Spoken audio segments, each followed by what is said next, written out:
Magandang umaga po sa iginagalang na Sangguniang Bayan ng Tagkawayan. Tayo po'y magsisimula na ng ating pagpupulong ng Sangguniang Bayan sa pangunguna po ng ating kagalang-galang Danilo Lalunya Liwanag, pangalawang punong bayan, tagapangulo. Lahat po ay inaasahang tumayo. Sa pong magalang na pagbati po sa ating mga kagalang-galang na Sangguniang Bayan, ganoon din po sa ating mga bisita.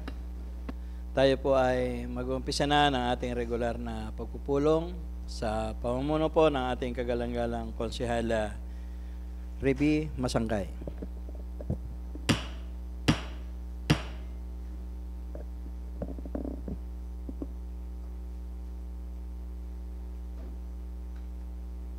Magandang umaga po sa ating lahat.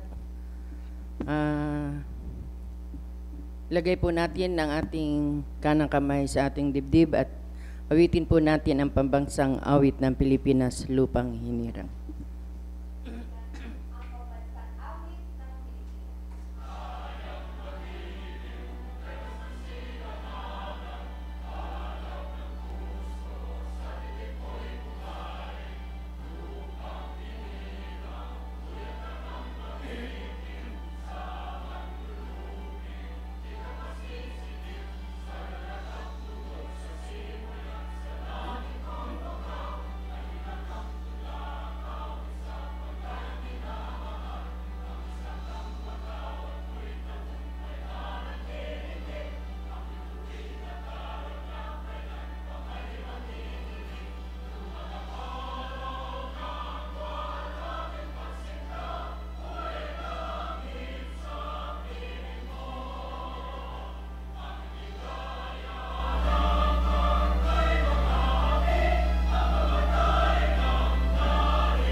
Sa ngalan ng Ama, ng Anak at ng Diyos, Espiritu Santo. Amen.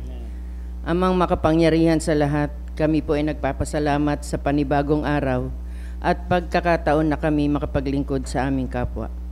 Puspusin mo po kami ng karunungan, gabay at tamang pag-iisip upang ang aming pag-uusap at mga desisyon ay maging makabuluhan at makatarungan. Naway manaig ang pagkakaisa at tunay na malasakit para sa ikabubuti ng aming komunidad.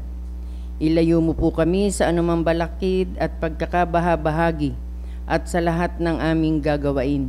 Ikaw nawa ang siyang manguna sa amin, ang naming Diyos na makapangyarihan.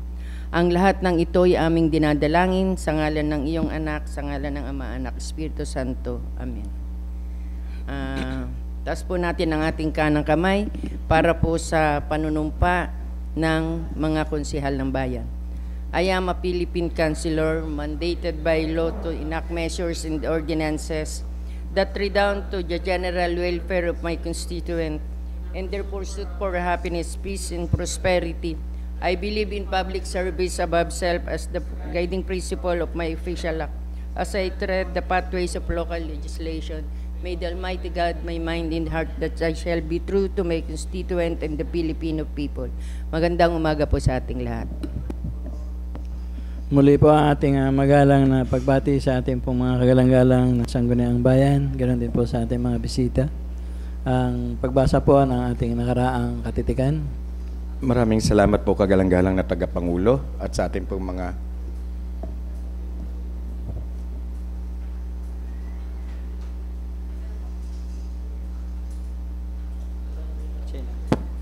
Kagalang-galang, Mr. Chair. Kagalang-galang Konsehala Rachel Eliasad. Minumungkahi ko po na ligtaan na po ang pagbabasa ng ating minutes. Total naman po ay naipadala na sa ating mga email address. Mungkahi po para po sa hindi na pagbasa ng ating nakaraang katitikan. Pinangaluhan ng kagalang-galang Konsehal Bomel de Vero. Meron po bang pagtotol? Paglilinaw ng kagalang-galang Konsehal Port Salombides. Salamat, Mr. Chair. Pag pinagpaliban natin, ibig sabihin na hindi pa napagtibay. So, kung wala naman na pong katanungan ang ating pong mga kasamaan, ipagtibayin na rin natin. Sali po na pagpaliban ng pagbasa ay pagtitibay na ng kagalang-galang Konsehal Port Salombides. Pinangaluhan ang kagalang-galang konsehala Rachel Eliazar. Mayroon po bang pagtutol? Kung wala po ang nakaraan pong katitikan, kahit po di na binasa at naipadala na sa inyo inyong mga email, sa mungkahi po ng kagalang-galang Port Salumbides ay pinagtitibay ng walang pagtutol. Maraming salamat po, kagalang-galang na tagapangulo. Sa ating pong agenda po sa araw na ito ay meron pong nagpatala mula po sa Development Bank of the Philippines na nais pong makapanayam ang Sangguniang Bayan. Ito po ay sina Sir Jose Gilbert, Sir Edward, Ma'am Dayan, Ma'am Hana, at Sir Chris Jan. Magandang umaga po. Kagalang-galang Konsehal Port Salumbides. Mr. Chair, para makapagbigay ho ng oras sa ating mga bisita mula sa Development Bank of the Philippines, ay hinihingi ko po ang suspension of the rules para sila ay mabigyan ng oras para makapag-salita ho sa ating harapan. Mungkahi po ng pagbibigay daan sa ating mga bisita ay pinangaluhan ng kagalang-galang Konsehal Bomel de Vero. Meron po bang pagtutol? Kung wala po ay atin pong sinususpindi ang ating rules para po pagbigyan ng ating mga bisita. Pagkilala po sa DBP, Development Bank of the Philippines. Sir, you may go ahead.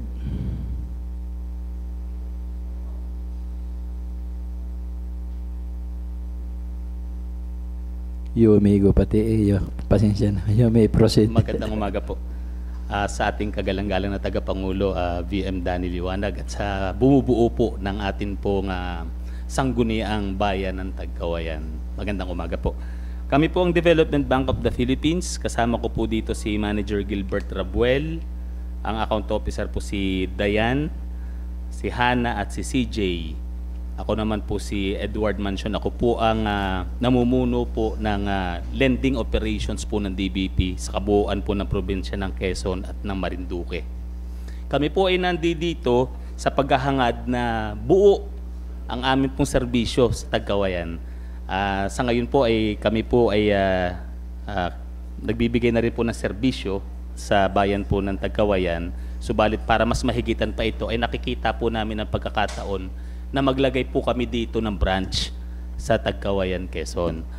At para po maibigay po ang buong detalye ng paglalagay po ng branch ay nais ko pong tawagin dito si Manager Gilbert Rabuel.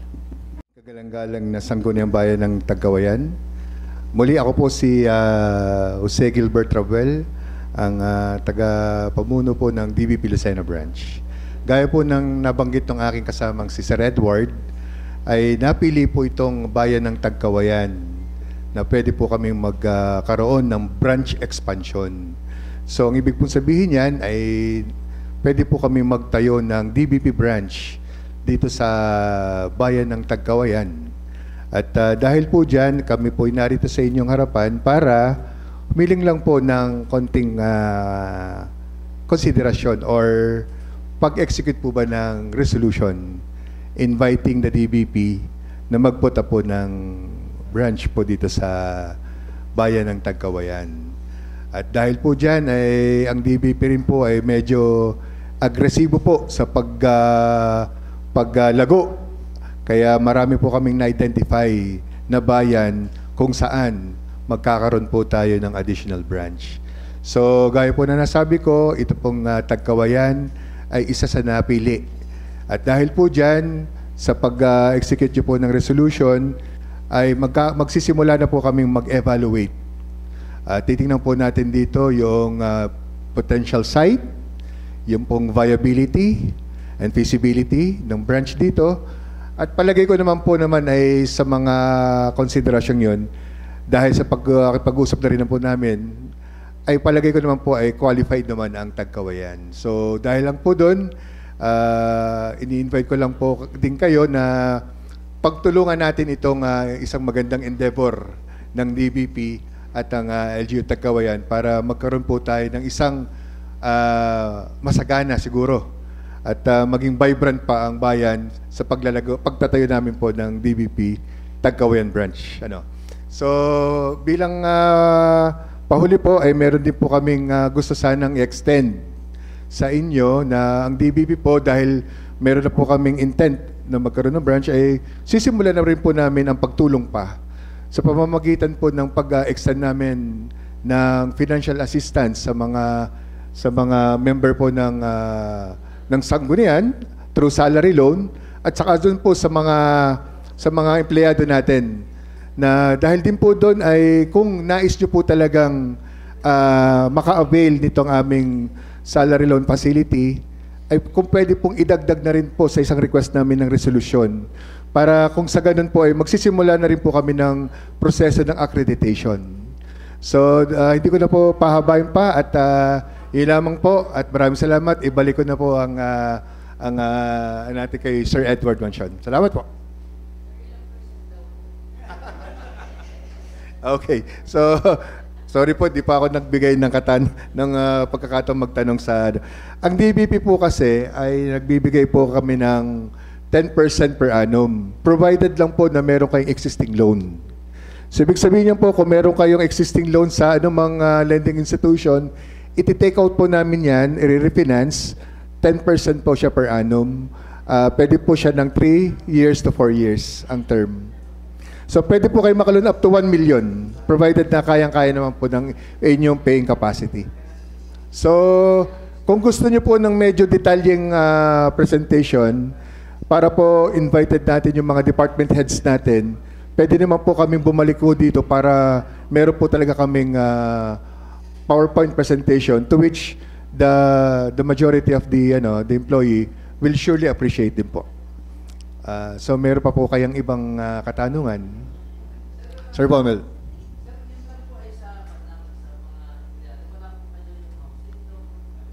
Actually po, ito pong loan natin table to purpose.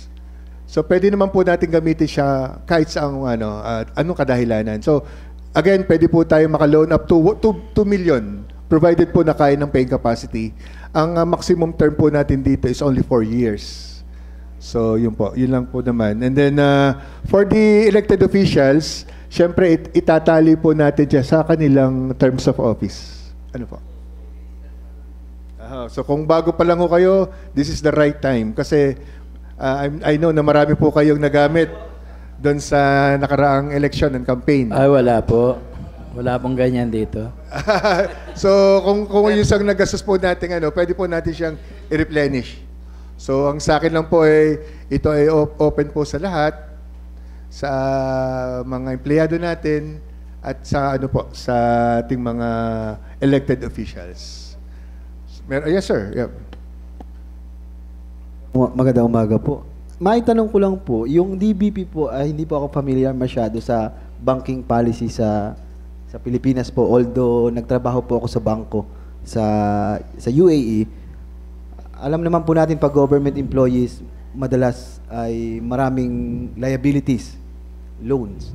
Ina-apply po ba dito yung debt burden ratio kung tawagin, which is 50% of the income, more than 50% of the income are not allowed na magkaroon ng another liabilities. And pangalawa po, yung binabanggit po ninyong i-replenish, ang tawag po nun sa amin, buyout system eh. You're trying to buy out the liabilities of one individual to the other bank. So, kasi pag nag-buyout po, definitely ina-apply po yung debt burden ratio. Ano po ba yung polisiya niyo sa ganun? Actually, thank you very much, sir. Ang DBP po, pagdating po dyan sa take-out, unang-unang, kinoconsider po namin dito, yung requirement po sa General Appropriations Act. So, kailangan may matira pong 5,000. Pero sa DBP po, hindi po namin siya sinasagad. Nilalagyan po namin ng allowance, depende po dun sa basic po nila, may clustering po kami. So, yung pong debt burden ratio, we are not applying that, sir. So, as long as yung po kanilang net paying capacity will not breach doon po ba sa nire-required ng batas na kailangan may matira pa rin ho tayong certain amount. Ngayon po ata is 5,000. Pero sa amin po, hindi po namin siya sinasagad. Nagpapatok pa kami para hindi po namin talaga, para hindi mahirapan yung employees talaga na mapapunta po sa servicing yung kanila pong net paying capacity or yung disposable income. Sige po. Thank you very much po. Is there anything else po? Wala na po at yung iba po ay saka na lang po talakayin. Ayun po, on behalf of our President Michael De Jesus, kami po ay lubos na nagpapasalamat po sa Sangguniang Bayan ng Tagkawayan sa pagkakataon po na kami po ay makapag-present po dito. At ito po ay pagpasalamat na rin, pauna, sa nalalapit po nating partnership sa pagkakaroon po ng branch po dito sa Tagkawayan. Maraming salamat po. Magandang umaga. Welcome po sa bayan ng Tagkawayan.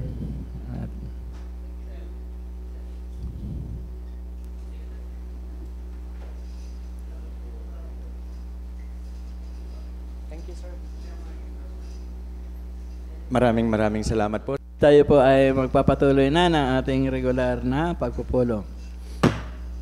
Magandang umaga po muli sa ating pong iginagalang na Sangguniang Bayan.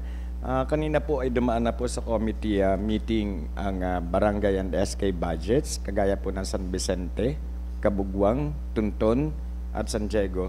Meron din po mga barangay ordinance po na natalakay at naapurbahan kanina sa committee, katulad po ng Barangay Tunton Ordinance number 1, Barangay Tunton Ordinance number 2, Barangay San Francisco Ordinance number 3, Barangay San Roque Ordinance number 3.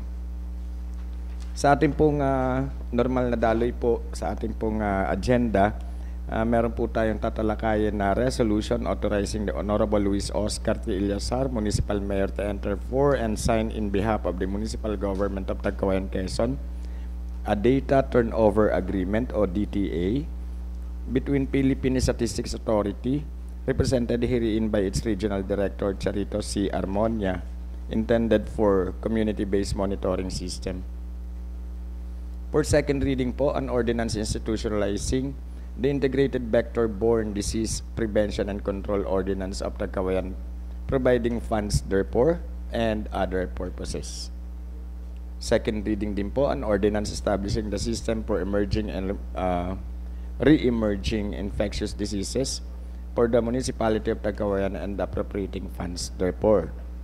First reading naman po, an ordinance institutionalizing the newborn screening program and the municipality of Tagkawayan, Quezon, providing funds therefore and for other purposes. Second reading po, an ordinance strengthening the organizationalization of freedom of information and providing for a mechanism for the disclosure of public records in municipality of Tagkawayan and providing penalties for the violations thereof. A resolution authorizing Honorable Luis Oscar T. Ilyasar, Municipal Mayor, to enter for, sign, and in behalf of the Municipal Disaster Risk Reduction and Management Council of Tagkawayan, Quezon, deed of donation between the Bureau of Fire Protection, Tagkawayan Fire Station, intended for the mini truck of this municipality. Yun lamang po. Magandang umaga sa inyo lahat. Kagalang-galang Konsyal Port Salomvides.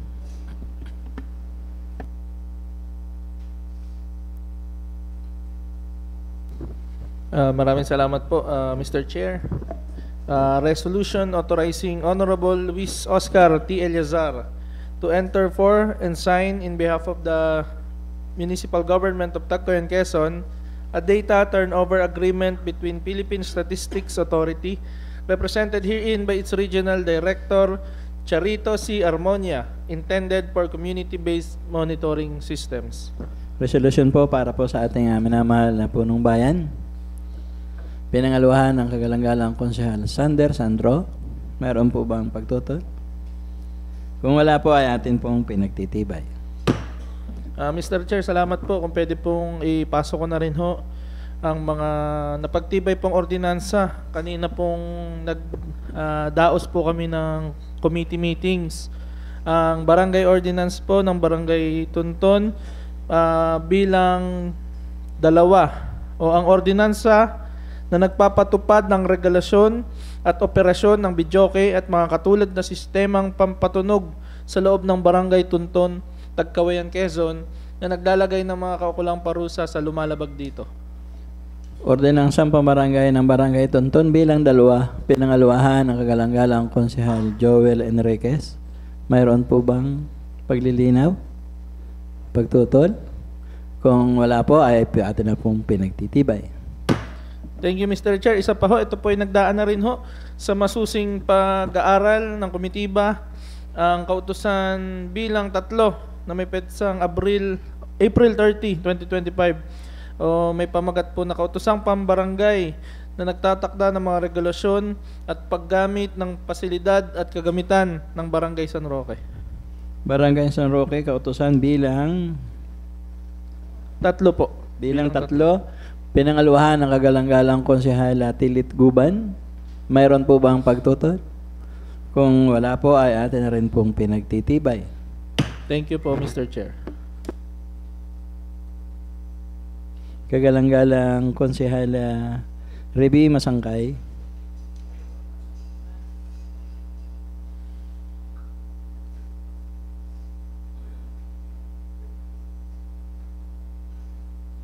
Maraming salamat po. Magandang umaga po muli sa ating lahat.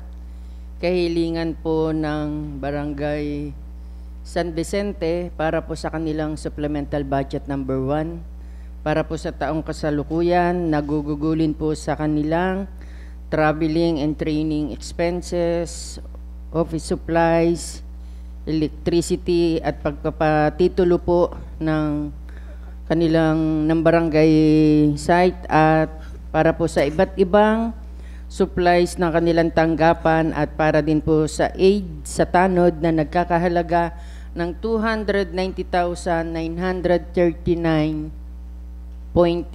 centavos. Barangay San Vicente Supplemental Budget, pinangaluhan ng kagalang-galang Konsehal Leo San Buenaventura. Mayroon po bang pagtutol? Kung wala po ay atin pong pinagtitibay. Ganon din po ang kahilingan ng Barangay Kabugwang, Supplemental Budget number 1 para sa taong kasalukuyan na inilaan po nila para sa kanilang traveling and training expenses, office supplies, electricity, at para din po sa uniform and other supplies ng barangay na nagkakahalaga ng 189,207.56 centavos. Supplemental budget ng Barangay Kabugwang ay pinangaluhan ng kagalang-galang Konsehal Port Salumbides. Mayroon po bang pagtutol? Kung wala po ay atin pong pinagtitibay. Ganon din po ang Barangay Tunton, Supplemental Budget number 1 para sa taong kasalukuyan na nagkakahalaga ng 45,900 pesos na gugugulin po para po sa Barangay Assembly and other office supplies. Barangay Tonton Supplemental Budget, pinangaluhan ng kagalang-galang Konsehala Rachel Eliasar. Mayroon po bang pagtutol? Kung wala po ay atin pong pinagtitibay. Ganon din po ang Barangay San Diego Supplemental Budget number 1 para sa taong kasalukuyan na gugugulin po sa uniform ng BHW, pagpapagawa po ng stage, pagpapagawa din po ng Barangay Emergency Operation Center and other operating expenses and other supplies ng barangay na nagkakahalaga ng 311,360.9 centavos. Supplemental budget ng Barangay San Diego, pinangaluhan ng kagalang-galang Konsehal Jojo Frondoso. Mayroon po bang pagtutol? Kung wala po ay atin na pong pinagtitibay. Maraming salamat po.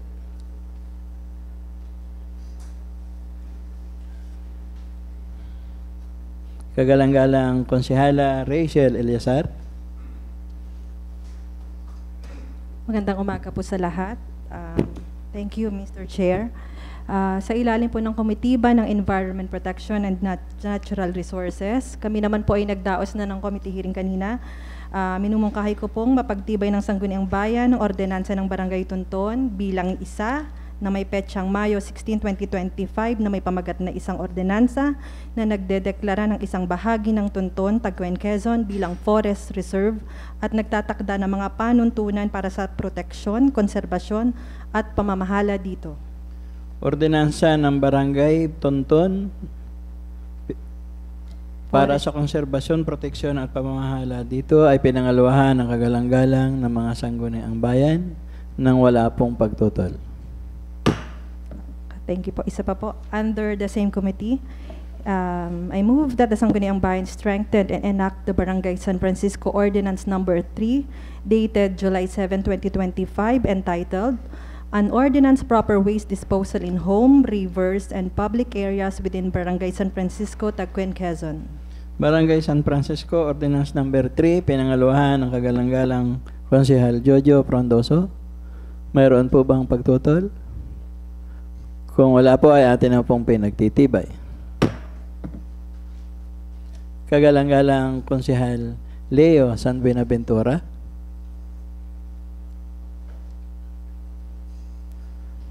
Thank you po, Mr. Chair. On behalf po ng committee ng DRRM, a resolution authorizing Honorable Luis Oscar T. Eliazar, Municipal Mayor, to enter for and sign in behalf of the Municipal Disaster Risk Reduction and Management Council of Tagkawayan, Quezon, a deed of donation between the Bureau of Fire Protection, Tagkawayan Fire Station, intended for the mini fire truck of this municipality.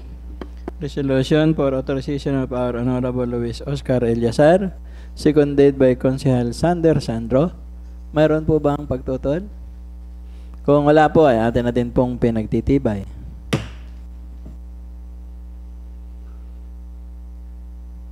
Kagalang-galang Konsehala Riby Masangkay.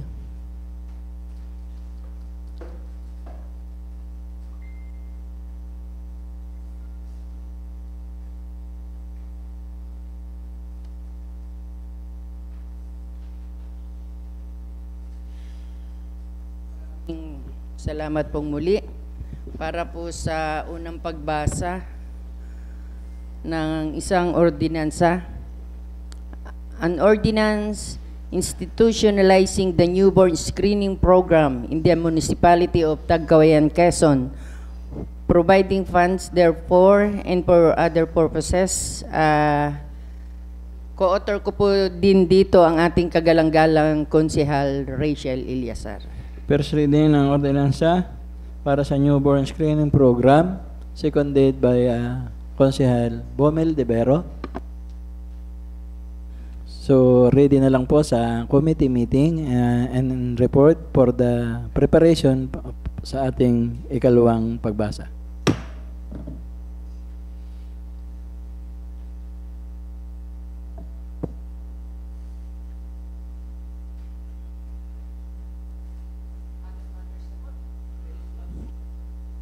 Kagalang-galang Konsehal Sander Sandro.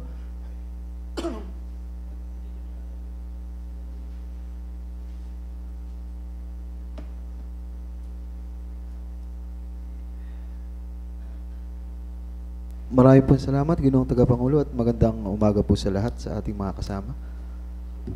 Ang akin pong panukalang ordinansa ay nasa ikalawang pagbasa na po. An ordinance strengthening the operational of freedom of information and providing for a mechanism for the disclosure of public records in Tagkawayan and providing penalties for the violation thereof. Isa po sa hangarin ng ordinansa ito ay ang pagsuporta po natin sa ating pamahalaan, lalo't higit po na tayo po ay tumatrabaho para makamit po natin ang SGLA award. Kaya po ito po ay open for deliberation po. Meron na po ba itong committee report? May mga kopya na ba ang mga kagalang-galang na Sangguniang Bayan? For deliberation? Kagalang-galang Konsehal Port Salombides. Salamat to, Mr. Chair. Katanungan po sa author ng ordinansa. Ito po ba ay dumaan na sa public hearing? Maraming po salamat. Hindi pa po, Ginoong Tagapangulo. Kagalang-galang Konsehala Rachel Eliazar. Good morning po, Mr. Chair. Itatanong ko lang po kung sa ating author, Con Sander, kung ito po ba ay na-coordinate na po ba sa Office of the Municipal Mayor? Hindi pa po siya nako-coordinate kasi nasa stage pa lang po siya ng plenary. Base po kasi sa ordinance mo, Section 6, Municipality Information Officer, o ito po ba rin yung PIO? Kasi po, meron na po tayong existing PIO. So, meron na po tayong existing PIO. Co-terminus po. At nakalagay din po dito, Information Officer 5. Opo, so Plantilla, SG24 ba? Maganda po sana ay kung maka-coordinate po sana sa ating Office of the Municipal Mayor kasi po may executive orders na rin po from Mayor Carlo at compliant na rin po ang Tagkawayan sa nasabing proposed ordinance mo. Yun lang po. Marami pong salamat. Ginoong Tagapangulo, nais ko lang po ipaabot na aware po ang inyong lingkod bilang author na mayroon pong existing executive order sa bagay na ito. Kung kaya nga lamang po ay hindi ko pa po nababasa ng buo. Ang inyong pong lingkod ay nag-aakda po ng municipal ordinance patungkol po sa kaparehas at maaaring magiging katuwang ng executive order ng ating kasalukuyang punong bayan. Pangalawa po, ang pakikipag-coordinate po sa hanay po ng PIO ay nakahanay naman po sa inyong lingkod. Kaya nga lamang po ay nasa plenary level pa lang po ito at asahan po na tayo po ay makikipag-coordinate. Kagalang-galang Konsehala Rachel Eliazar. Apo, maraming salamat po. Noted po, Consander. Section 1, yung title po na Tagkawayan Transparency Mechanism Ordinance of 2025. Ano po? Okay po. So, yung proposed ordinance po ay for transparency purposes ng ating freedom of information. Parang ano po, pwede ko po bang imungkahi na ito po ay i-refer kung saan po yung committee na humahawak nung sa transparency, which is the Committee on Rules and Good Government, para po yung authorization din po na magpatawag ng mga committee hearing at ipatawag yung mga involved. Kasi sa aking pagkakaalam po, meron na ring barangay information officers po, existing na rin po. So, yun lang po yung aking motion. Thank you po. Kagalang-galang Konsehal Port Salumbides. Salamat to. Bilang ako po yung chairman ng Committee on Rules and Good Government na nabanggit po ng kagalang-galang Konsehala Rachel Eliazar. Normally naman po kapag sa mga ganyang bagay na nagmumungkahi po o nagpo-propose ng isang ordinansa ay hindi niya hawak yung komitiba, ay normally po na inire-refer po ito sa committee for committee review. Yun po ay nasa proseso po. First reading pa lang po dapat naka-refer na. Kami po ay magiging magpa-partner, magtatrabaho yung author at yung committee para po mapag-aralan ito. Dahil katulad nga po ng nabanggit ni Konsehala Rachel Eliazar, meron po tayong existing executive order mula po sa ating municipal mayor na yung ilang pong provision ng ordinansa ni Kagalang-galang Sandro at maganda naman po ito. Ganun lamang po, kaya lamang po ay ito po ay in effect na sa ating pong bayan. Hindi ko po alam kung paano po yung precedence ng pero pinaliwanag pala sa atin sa NEO na executive order. Correct me if I'm wrong po sa pagkakatanda ko nung tayo po ay nag-seminar. Ano rin po to batas din po yung executive order So, ang purpose po ng pag-propose natin ng ordinansa para po magkaroon ng batas. Ngayon po kung may executive order, yun lamang po ang hindi ko po malinaw kung paano po yun dahil batas rin po ang executive order. So, yun lamang po. Kaya po siguro dapat ay mapag-aralan po ito muna at dumaan din ho muna sa public hearing dahil as per rules naman po ay talagang daan muna po sa public hearing kahit isang beses bago po mag second reading. At yung tanong po niyo Mr. Chair kanina kung nabigyan po ba kami ng copy, actually po ay kailan lang po ba natin na-receive yung copy? Basta po kaka-receive lang po namin ng copy. Kaya siguro po ay humihingi po kami ng oras pa na mapag-aralan po ang bagay na ito dahil kaka-receive lang po namin ng actual na draft ordinance. Salamat po. Kagalang-galang Konsehal Jojo Frondoso. Marami pong salamat, Mr. Chair. Share ko lang po na katulad po ng nabanggit na may pinapasang ordinance pero may existing na executive order. Hindi ko lang po alam kung tama o mali, pero yung paniniwala ko, yung executive order po, okay po yun. Kaya nga lang, pwede hong ilip yun ang next na pwedeng manungkulan bilang mayor. Yun naman pong ordinance, siya yung sabi nga pag may batas na, hindi pwedeng hindi i-implement po ng mga susunod na nanungkulan. Salamat po. So bilang bahagi na rin po ng ating pinagtatalakayan doon sa executive order at saka sa ordinance, meron pa rin po tayong presidential decree at saka letter of instruction. Lahat yan nagtitake effect, may kanya-kanya nga lambisa ng pagpapatupad kung saan ang galing na tanggapan. Halimbawa sa legislative, siyempre ordinance. Pag sa executive, edi siyempre executive order. Both naman ay nakabubuti. Kaya lang yung proseso sa atin, tulad nito, ikalawang pagbasa sa kagalang-galang na Konsehal Sander Sandro, una ay medyo may naging kulang sa paghahanda para sa ikalawang pagbasa kasi deliberasyon na tayo. Una, yung kopya ay medyo na-delay yata ng pagbibigay, and then yung committee report po, mga kagalang-galang ng Sangguniang Bayan. Doon lang naman tayo magbabase sa committee report kung talagang ito ay inyo nang nakatas na napiga sa level ng inyong mga komitiba. So, ang ikalawang pagbasa po sa kagalang-galang ng Konsehal Sander Sandro, palalimin hanggang sa ating pong maabot yung titinatakdang proseso para po sa komitiba at paghingi ng pag-aaral pa ng ating mga kagalang-galang ng Sangguniang Bayan. So, the second reading postpone will be siguro next after you meet the requirements. Kagalang-galang Konsehal Sander Sandro. Maraming pong salamat sa lahat at sa mga payo po ng aking mga kasamahan. Nais ko lamang pong banggitin, yung mga nakaraan po ba nating reading, second reading ay nagkaroon din po ng, definitely nagkaroon po ng committee level assessment. Nagkaroon po ba yung sa mga... pagkakaalam ko, kagalang-galang Konsehal Sander Sandro, wala naman tayong ipinapasa na mga ordinansa na hindi dumaan sa committee hearing. At pinatutunayan niya ng ating mga kagalang-galang na sanggunian. Or either, itinago nila yung report.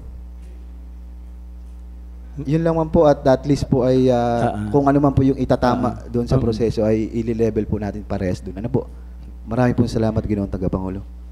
Wala tayong ipinapasa na walang sa pagbasa doon sa hindi dumaan sa committee hearing. Yun ang lakas ng ating mga komitiba eh.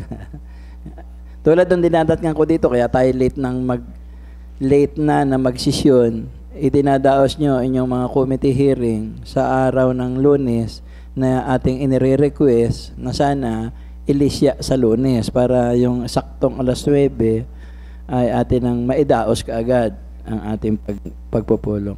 Kanina pa po tumataas ng kamay ang ating kagalang-galang Konsehala Rachel Eliazar. Thank you, Mr. Chair. Clarification lang po, I'm not objecting po sa proposed ordinance ni Consander. Gusto ko lang pong ilinawin na dahil po yung sa ordinance niya po nabasa niya kanina at nakita naman po natin, gusto lang po natin maging harmonized doon sa executive order ng mayor na existing na po. Ano po? Yun lang po. For the record po. Thank you.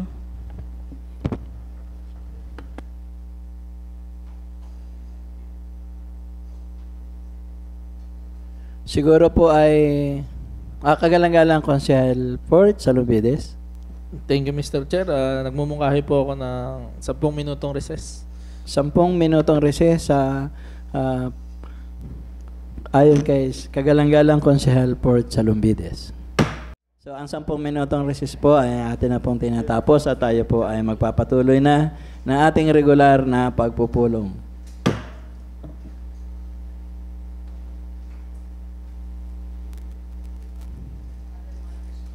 Wala na po bang nagpapasok na po ng other matters ang kagalang-galang Konsehala Revie Masangkay?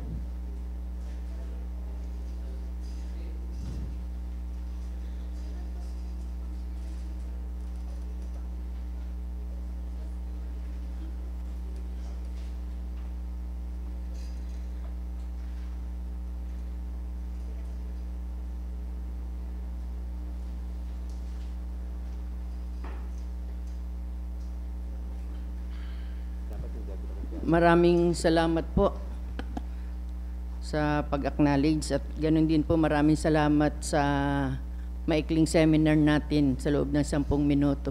Marami pong natutunan. Ito po yung kahilingan kanina ng ating panauhin tungkol po sa Development Bank of the Philippines.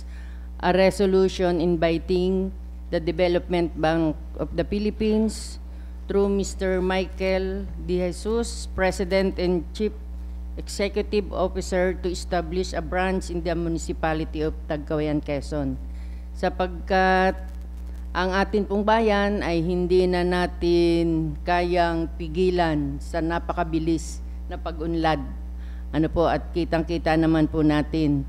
At para din po sa ating mga kababayan na may mga negosyo, maraming kooperatiba na tayo dito sa ating bayan.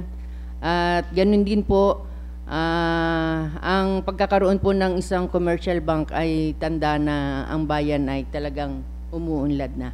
Kung kaya po tumihiling ako na mapagtibay, na makapagtayo ng ang Development Bank of the Philippines sa bayan ng Tagkawayan. Mungkahi po para po sa imbitasyon na magkaroon ng branch ang DBP ay pinangaluhan po ng lahat ng sangguniang bayan nang wala pong pagtutol. Salamat po. Pwede pa pong isa? Other matters din po ito. Isang kahilingan po at isang resolution na humihiling sa ating punong bayan na nagpapahintulot at nagtatalaga sa pamahalaang bayan ng Tagkawayan, Quezon na maglagay ng isang charging station para sa mga empleyado, kliyente at mga bisitang gumagamit ng e-bike o iba pang sasakyang di kuryente. Sapagkat batid naman po ng ating pamahalaan na lumalaking bilang ang gumagamit ng e-bike at mga sasakyang di kuryente bilang alternatibong transportasyon na mas ligtas sa ating kalikasan. Mungkahi po sa pagkakaroon ng charging station ng ating bayan para po sa mga e-transportation tulad ng e-bike at kung ano pa. Pinangaluhan po ng kagalang-galang Konsehala Rachel Eliasar. Mayroon po bang paglilinaw? Pagtutol? Kung wala po ay atin na pong pinagtitibay. Kagalang-galang Konsehal Sander Sandro. Maraming po salamat, Ginoong Tagapangulo. Mabalik po at para maitama kung may pagkukulang, nais ko pong i-refer ang akin pong ordinansa sa komitiba po na nakakasakop na ito po ay mapag-aralan at mabuo ang isa pong committee report patungkol po sa bagay na nabanggit ko po kanina. Committee ni? Consihal Port po.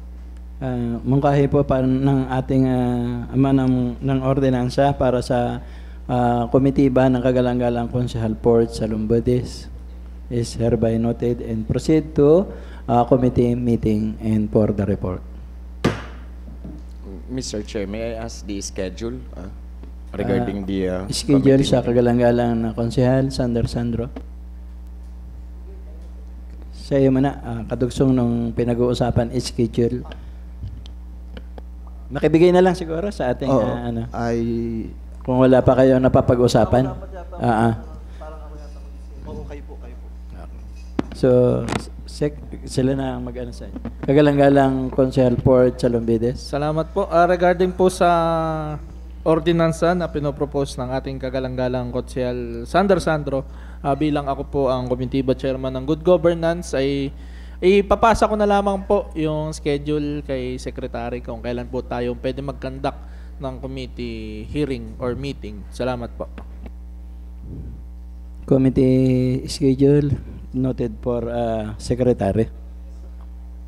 Kagalang-galang Konsehala Reby Masangkay. Maraming salamat po.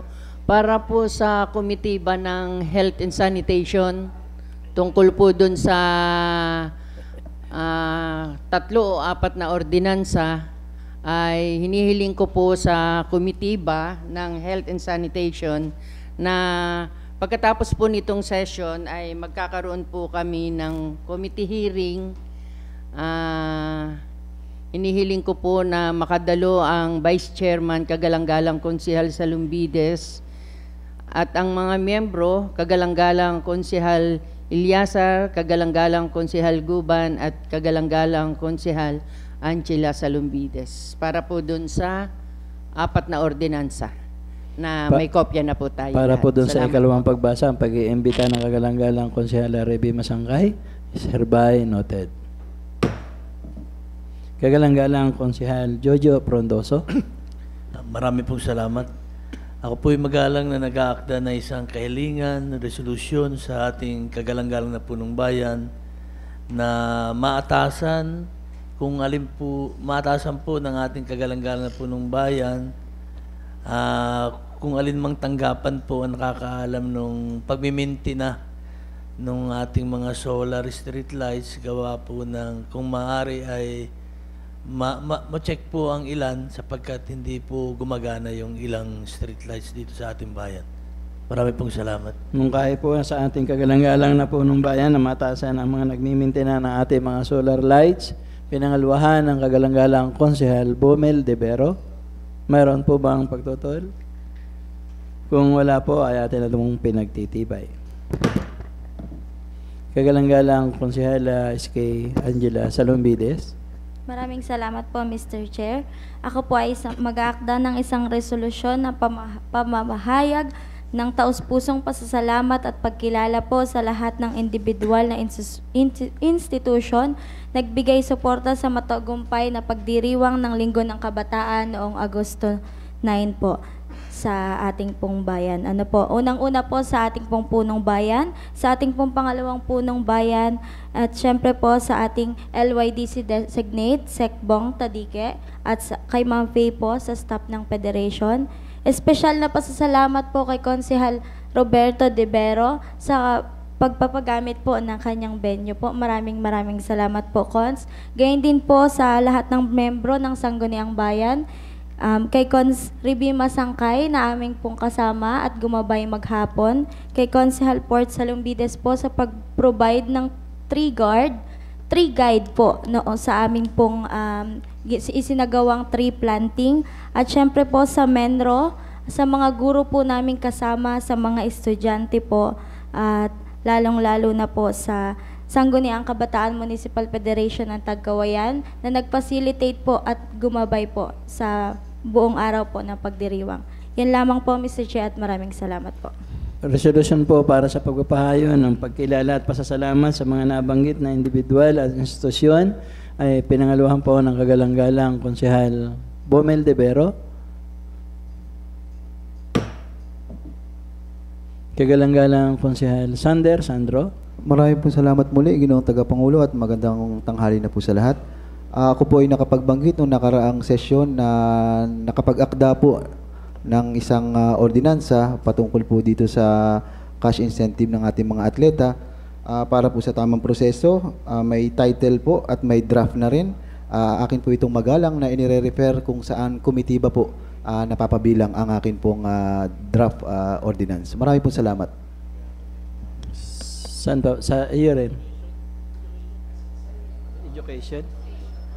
Committee on Education, Konsehala. Kay Konsehal Bomel de Vero. Let me remind again na meron po tayo ulit dyan ang tawag dito, na executive order. So, makikiklaro nyo rin ulit yun para sa smooth na deliberasyon. Meron din kasi tayong existing na executive order dyan. Reminder lang sa ating committee ba sa inyong pag-meeting.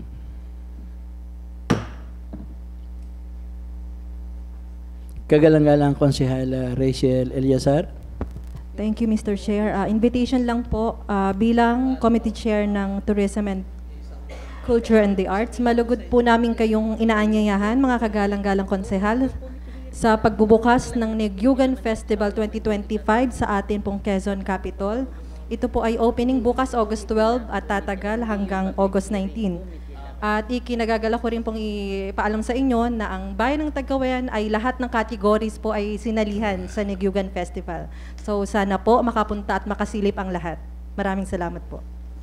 Pag-iimbita po ng ating Kagalang-galang Konsyel Rachel Eliazar, mapag-usapan niyo po mamaya. Again, I assign kagalang-galang Konsyel for Chalombides para sa pagti-team lead para sa siyempre maramihan yan saan tutuloy kayo, saan sasakay, ayun, may iba-ibang sasakyan. Dahil ito ay unang pagdadaos natin sa committee ni kagalang-galang Rachel Eliazar. Show all tayo lahat doon para support na rin sa ating kasi nung nakaraan medyo nagka-problema si Mayor, nakapunta pa ng Bicol kasi doon sa ating Muse. So ngayon naman ay perfect na yung lahat tayo ay may category na sinasalihan. So inaasahan natin ng 100% support up kasama ang secretary siyempre ng Sangguniang Bayan. Lagi na lang lagi na lang nasa tabi-tabi So again, designation uli ng ating team leader sa sa pag-alis kung sasakyan ko ay muna ating Konsehal Port, Chalombides, pati kay Sec, pagka nagsama, alam na natin yan. Pwede na natin palitan yan dito. So, ang pagre-remind po ng komitiba ng turismo ay atin pong pinapriority. Kagalang-galang Konsehal Port Chalombides.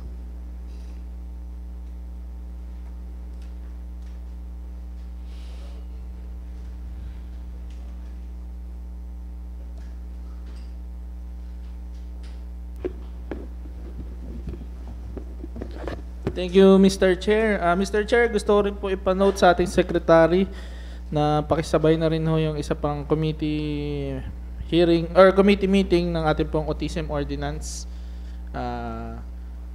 mamaya din po hapon in partnership po with Committee on Women and Children. Tsaka isa pa ho, Mr. Chair, isa pong resolution ho na magalang na humihiling sa ating pong komitiba ng environment at sa iba pa pong agency na pwedeng ma-involve na maimbestigahan po ang pagpuputol ng mga mangrove sa bahagi po ng Sitio Kitay na nasasakupan ho